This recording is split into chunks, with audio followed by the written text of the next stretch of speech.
If you can get everyone within your organization involved, invested, feeling a sense of ownership, and you're not interested in getting credit, but you're interested in success and outcome, and more than that even, you're interested in other people enjoying the experience and feeling good about the success of your business, that's going to be a tremendous legacy for you. It's going to be a tremendous way to grow your business. So I really respect that about Jalen Brunson, and as I was thinking about that, it translates beautifully into business. Welcome to The Profitable Table, fed by Woolco Foods, a podcast at the nexus of hospitality, business, culture, and the mind. Now here's your host, Woolco Foods CEO, Stephen Toberoff. Hello, everyone, and welcome to another episode of The Profitable Table, fed by Woolco Foods. I am your host, Stephen Toberoff, and I'm recording this episode on June 15th, Monday. And obviously, for those of us who live in New York or the New York City area, those of us who are from New York, born and raised, such as myself, people who are basketball fans, Saturday was an enormous weekend because the Knicks won their first championship in 53 years. And it was interesting because one of the trends on TikTok and Instagram that my kids told me about was to post pictures of yourself going to a Knicks game when you were younger. And not only did I have several great memories of going to the Knicks games with my two sons and my daughter, but I even have memories myself, unfortunately no photographs, of being at the Garden when Bernard King scored 50 points with my father, and other great memories. So it was a great event, but as with everything in life, and certainly one of the things that philosophy teaches us, Epictetus among others, is to try to learn from everything and have a sustaining fountain, if you will, of opportunities to enhance one's wisdom, one's insights, and make oneself more effective, formidable, aware, and what have you. And so as I was reflecting about the Knicks this weekend and this entire sort of dynamic, I realized there were a number of very valuable lessons that I learned, both from watching the Knicks, but also very much from a macroeconomic standpoint and how the Knicks playoff and then championship run impacted the hospitality industry in New York. And so I want to do today, and what I'm going to do today, is share with you lessons that I learned from the Knicks, which translate into business. And then in the second part of this podcast, I'm going to talk about some dynamics that occurred during this playoff and championship run that I think provide lasting lessons for those who own hotels, restaurants, caterers, in the hospitality space. Both of these are going to be of value, I think, for people not just in New York City, but everywhere. If you're in the hospitality business, you have a business, or just in general. So I want to start with what I learned. This Knicks season, I'm not, there's levels of fandom, right? But I'm somebody who's been watching Knicks basketball and been a fan for, I guess, going on 40 years now. So I've seen a lot of different Knicks teams. I had the privilege of being in Chicago as a student when the Bulls went on their championship run, the first one, the first of their 2 three-peats. So I've watched a lot of basketball. I've seen a lot of basketball. And there are definitely things about this Knicks team that were very unique and really admirable that we can all utilize in our own business life and other parts of our life. The first is, when you look at this Knicks team, particularly in the playoff run, they came back from monstrous deficits in several rounds before the championship. They came back against Atlanta. They came back against Cleveland. They had the biggest comeback in the history of the NBA Finals against the Spurs. So an obvious lesson there is, well, they never give up. That's true. But the second thing is, Coach Brown, Jalen Brunson, and other players, if you watch closely, they're constantly making adjustments. So it's not just that they're not giving up and rolling over, which no team, no matter what sport you're in, nobody in business, nobody that has self-respect quits or rolls over. But it's not enough to just have that grit, although that's the biggest part of it. You want to be making adjustments. You want to be adapting. You want to be taking what the competition gives you and exploiting it. And so if we look at what the Knicks did, let's just take a very simple example, the San Antonio Spurs and that 29-point comeback in Game 4. Well, yes, the Spurs made some of the worst coaching decisions I've ever seen in my life, chucking up three after three, rather than just doing the obvious thing and get the ball in the paint, go to the basket, and either you'll get 2 points or you'll get fouled and used up 20 to 22 seconds of the 24 clock. They were just shooting threes after 10 or 15 seconds. But the Knicks took advantage of this by making sure that they captured the defensive rebounds and pushed the ball up quickly. So the lesson that I derived from watching the Knicks, and there are many comebacks, including, of course, in Game 5, the championship game, is they never gave up, and they were constantly looking to exploit the opportunities created by their opponent or capitalize on opportunities that they created for themselves. And this, of course, translates very well into business because it's those times when we're facing challenges, such as COVID and other things that were sort of exogenous to our business, but yet impacted it. And it forces us to look at things differently, make different decisions, have a different approach. And it's in those moments where when you combine grit, creativity, and a new form of thinking, you can get a great outcome.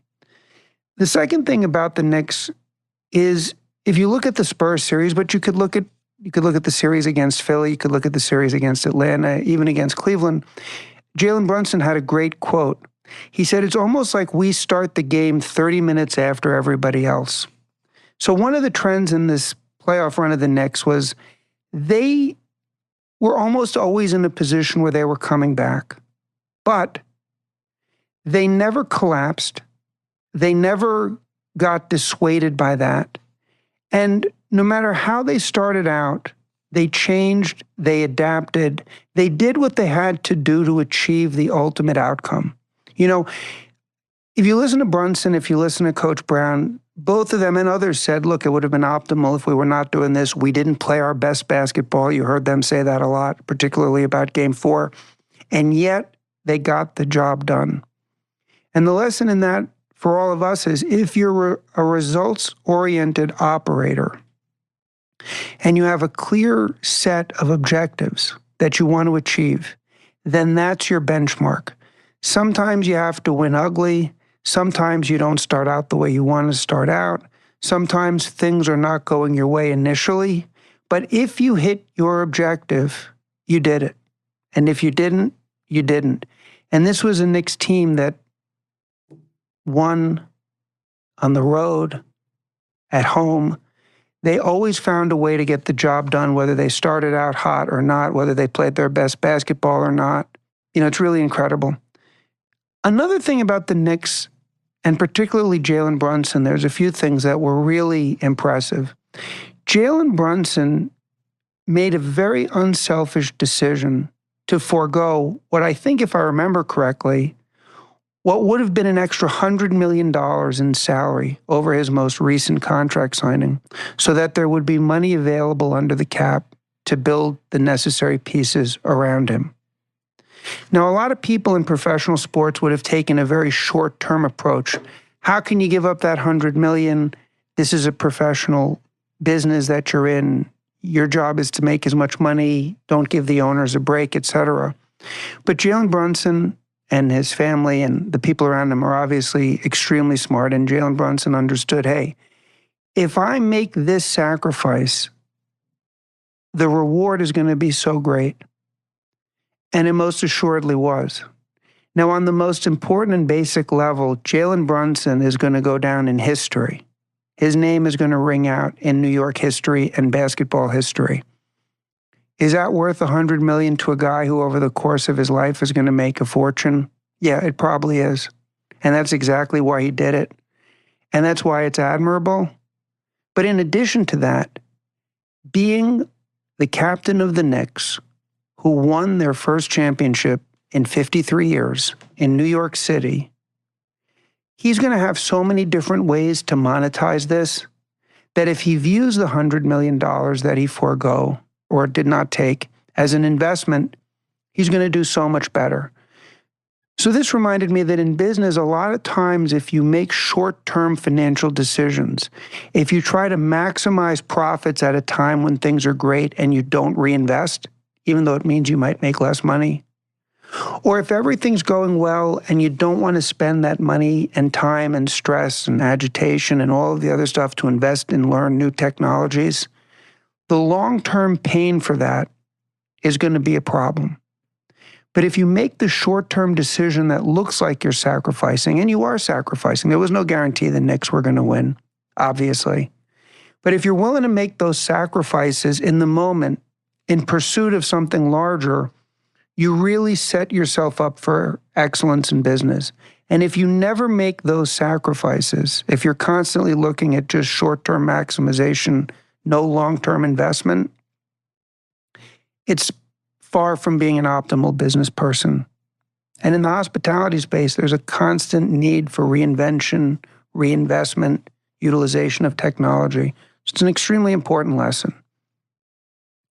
Another thing about Jalen Brunson that is so admirable is you can see by the way that he's the captain of this team, that this is truly a team. You can see that Jalen Brunson is a guy that loves to share the spotlight, that wants everyone else to be involved in the success of the team. When they won the championship, when they won that cup in midseason, he's thanking his teammates. He's acknowledging guys who don't necessarily start or get the most minutes. He's a leader that is very happy to share credit with his teammates. There are other guys that were on the Knicks. I'm not going to mention names because I don't want to get people caught up in sort of a fan dispute. But there are guys that played for the Knicks, and there are guys that have played in this league that have never won a championship and never would win a championship because they're selfish. They might be talented. They might have immense skills. But basketball is a team sport.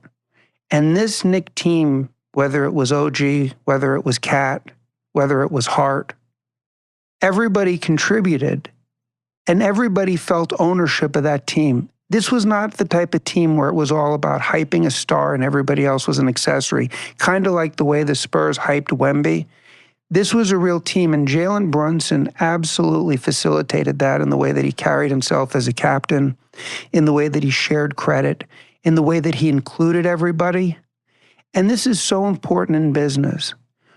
If you can get everyone within your organization involved, invested, feeling a sense of ownership, being involved, feeling a contributor, and you're not interested in getting credit, but you're interested in success and outcome, and more than that even, you're interested in other people enjoying the experience and feeling good about the success of your business, that's going to be a tremendous, tremendous legacy for you. It's going to be a tremendous way to grow your business. So I really respect that about Jalen Brunson, and as I was thinking about that, it translates beautifully into business. And then finally, something about the Knicks organization that's always come through as a Knicks fan, but it really showed itself in this championship run. You know, basketball, it's a professional business. The Knicks are a corporation. The players are multi-million-dollar athletes. But the Knicks have a saying, once a Knick, always a Knick. And a lot of people can have sayings. But if you look at the Knicks organization, they do two things that I think are so instrumental for building the immense love and loyalty and fandom that they've built in their fan base. The first is, when you were watching the game, you saw Starks, you saw Sprewell, you saw Ewing, you saw Marbury, you saw LJ, you saw so many former Knicks from those 90s that were just as invested in this team winning and as excited as the players themselves. And when they did win, you see Brunson took pictures with Pat Ewing holding the championship trophy. Again, Brunson always including people. But the Knicks as an organization respect the past, respect the people who contributed to their success along the way, and always make them feel part of the family. In addition to that, the Knicks have always, and I believe continued to show, immense respect for their fans. And part of the respect for the fan is if you were a Knick like me, you know, in the 90s, I remember those teams and those heartbreaks, and you remember Mace and Oak and all these guys.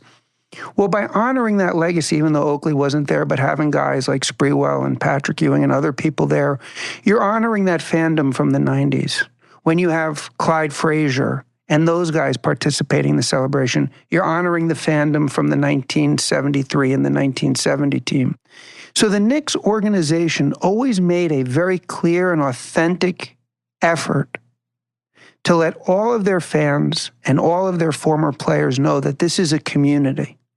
And it's very rare that you do that in a professional sport. I've been watching basketball, football, baseball a long time. I don't know of any sporting team that's done that as well as the Knicks. And I think it really showed in this particular series. Therefore, for those of you who own restaurants or own a bar or own a bakery or something in the hospitality space, you want to have that level of engagement with your customers, because the Knicks fans are customers at the end of the day. And they're customers who love engaging with the Knicks. They appreciate it. And so I think that when you reflect on that and you look at how the Knicks ran their organization, that's an immense and powerful lesson to learn.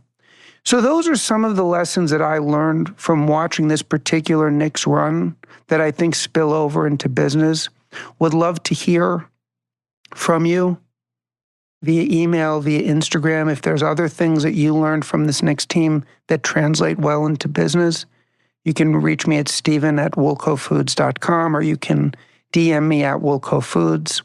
But that's what I learned there. Now I want to get a little bit more direct and talk about what were the lessons learned or the opportunities that revealed themselves during this playoff and championship run by the Knicks for the hospitality business in general for New York City. But this translates into any market because there's always going to be outside events that can be leveraged to drive business. So the first is, while there was massive excitement throughout the city for people who weren't in the city, I didn't go into the city for the games. 2 of my 3 kids were there, but you've seen the videos on Instagram, TikTok, whatever. The city was just celebrating like crazy. People were in the streets. I couldn't believe the crowds in the West Village. We used to be located on Gansevoort Street. I used to live for many years on Horatio Street. My dad lived on Bleecker Street. And to see the West Village just completely into it like that was unbelievable. And so when you look at what went on in the city, you can see that everybody was engaged. But as a business owner, all you need to do is maximize engagement and involvement within the 4 walls of your restaurant. So when you look at what went on during the Knicks game, yes, there was a tremendous citywide experience. But the real opportunity as a business person, and this has been demonstrated in numerous articles in the Post and elsewhere due to the Russian business, is you want to make sure that you're generating that level of excitement and engagement within your business. Regardless of how busy it may or may not be outside, don't use that as the metric. Use the metric of what can I do on this given night or this given series of nights to engage people that are coming into my restaurant, my bar, my bakery, using my catering services. And one of the things that was absolutely underscored, and I've spoken about this on so many episodes, starting with COVID through today, this is a theme that's been going on for 6 years on this podcast with many guests that I've had, community. Something happened in New York after COVID where the level of engagement between the restaurant space and the customers, it became a much, in my view, and I've been doing this for a long time, an incredibly meaningful and connected community that's developed. And when you look at what went on in New York City with people watching the games outside or cramming into bars to do it, people wanted to be with other people to share the experience of this event, okay? And more people view restaurants, bars, coffee shops, what have you, as third spaces. And you really need to understand that and embrace that, I think. You know, maybe there's a few concepts that are very successful out there where you don't have to, but the vast majority are not like that. Meaning, for the vast majority of hospitality concepts out there, you have to really embrace the notion that your business is not just serving food or drinks or pastries or what have you. It's a third space for the community. And if you can do that, if you can really lean into that, not only, in my opinion, will you have an increase in revenue, but you'll have an increase in longevity, and you'll have an increase in engagement, you'll have an increase in referrals. It'll do everything and anything for your business. So what that means specifically is you must know your community, your customers, who's coming to your space For some of you, you're going to be able to lean into nerd culture. I love comic books. Comic-Con is coming up. I'm buying my tickets today. I was supposed to get them yesterday. I never got the link for the pre-sale. There's people who love that. There are people who love game shows. I've seen phenomenal restaurants that we have that have sitcom night where they have a competition, almost like the Final Four, which is the best sitcom. It doesn't really matter what it is. Obviously, sports bars have sports. There's political debates. There's events that happen. But if you can sort of set the goal once a week or at the latest every other week to try to have some event either linking to something that's going on outside of you or generating something that you know is going to appeal to your customer base, and make that a community-oriented event, I think it's extremely important. I think it's extremely valuable, and it's something I really invite you to consider and be open-minded about. I guarantee you if there were places near Comic-Con that were having Daredevil or Punisher nights, and I was there after the event, I would probably go. For people that are really into collecting baseball cards or sports cards, that's a big thing now. For people that are really into fashion, people that are into it doesn't matter. Not every time is it going to be an outside event that you can sort of lean into. You have to generate that excitement and understand that your business is a third space and be creative, okay? And make the most of it. Now, for me, as I said, I was born and raised in New York City. I am born and raised in New York City and lived in New York most of my life. Now I live 20 minutes from New York in the suburbs, but still part of New York. And I'm really thinking back throughout my entire time in New York. I don't know of a time when the city has been this lit, this excited, this engaged from a community perspective. I can't remember the last time that it's been the case. And there's an enormous amount of FOMO outside of New York for people that want to come to New York because they've seen the videos of the Knicks, of the celebrating, of all of that stuff. So New York City is back on top as the place to be in America or the world. And it's really achieved that status amongst young people, amongst people that want to be out, go out, amongst people that want to be involved in the nightlife scene, the hospitality scene. And that's not always the case in New York. There have been periods of time when New York has not been like that. And it's been the exact opposite. And thank God it's not the case right now.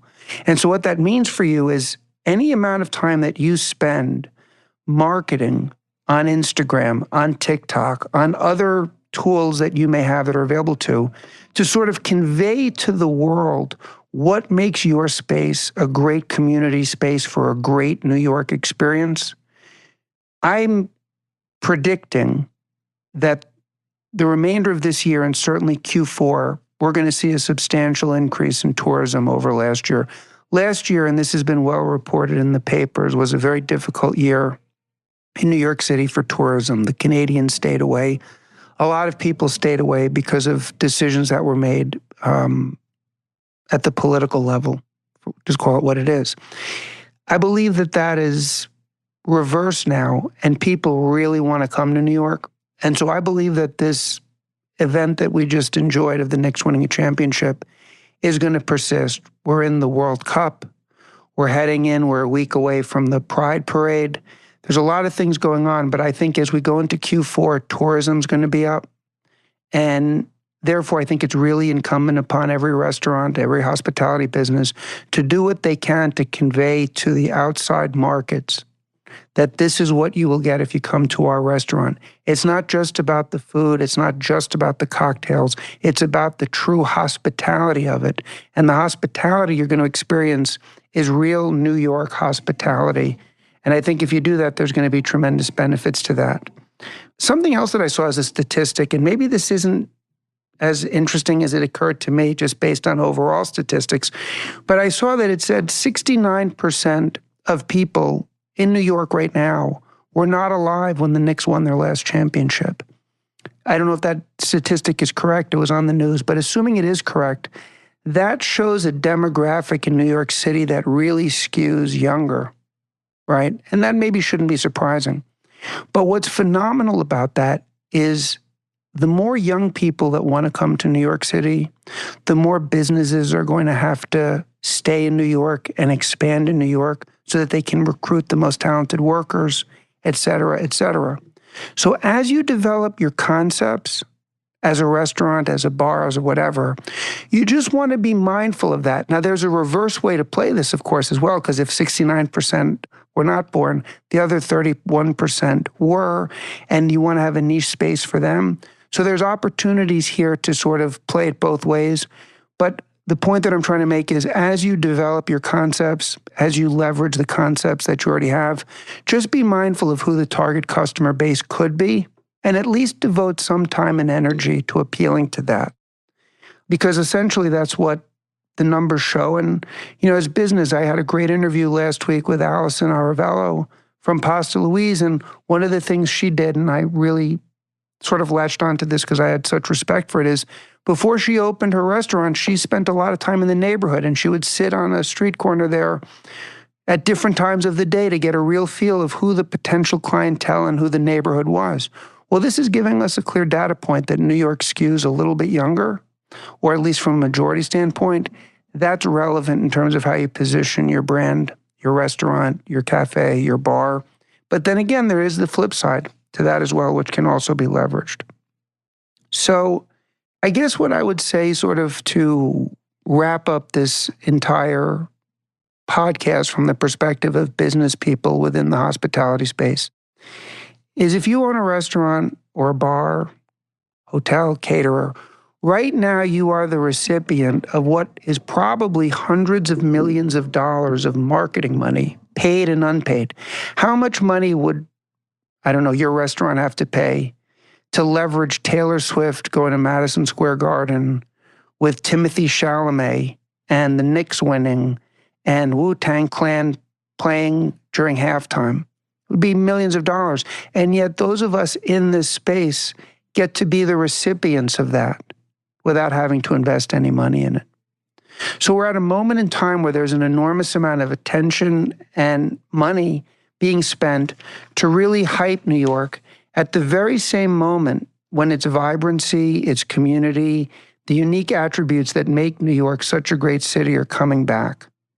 So you have to view yourself, view your business, view your athlete, view your team as the home team. Business is a sport. Basketball is a sport, football is a sport, baseball, et cetera, et cetera. But basketball is its own sport, and we're all competing. It's a competitive sport. And we're competing in the New York City market where I am, Jersey City, Hudson County, Manhattan, Brooklyn, Queens, Bronx, Staten Island.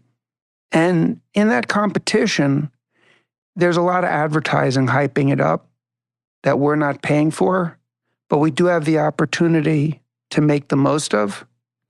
And so I'm going to just encourage myself and encourage everyone who's listening to really take this Knicks experience that we waited 53 years for. I mean, it's crazy. I remember that night when Bernard King put up 50 and I was with my dad, and everybody was so pumped for that.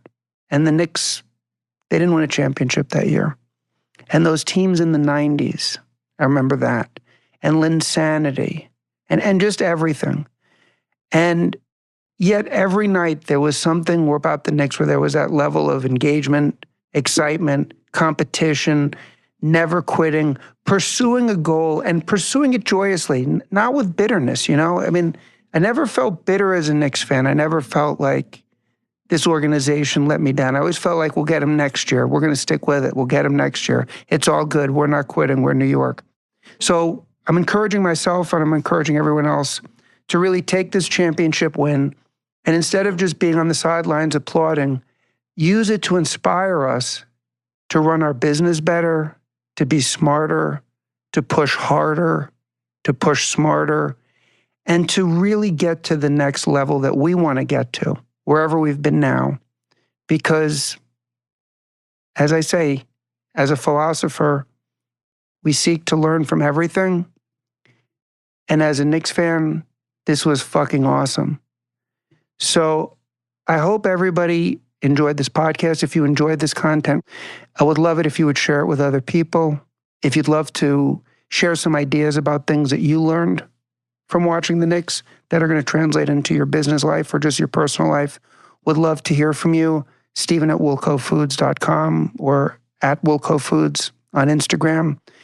Really helps if you rate the podcast, if you like it, if you comment. All of those things are much appreciated. But other than that, it's a great day. It's an exciting day. And I just wish everybody that they have an awesome, awesome day.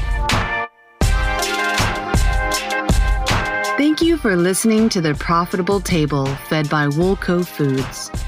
Please be sure to rate and review the show on Apple Podcasts or your favorite podcast app. And to learn more about Wilco Foods or Steven Toberoff, please visit us at wilcofoods.net.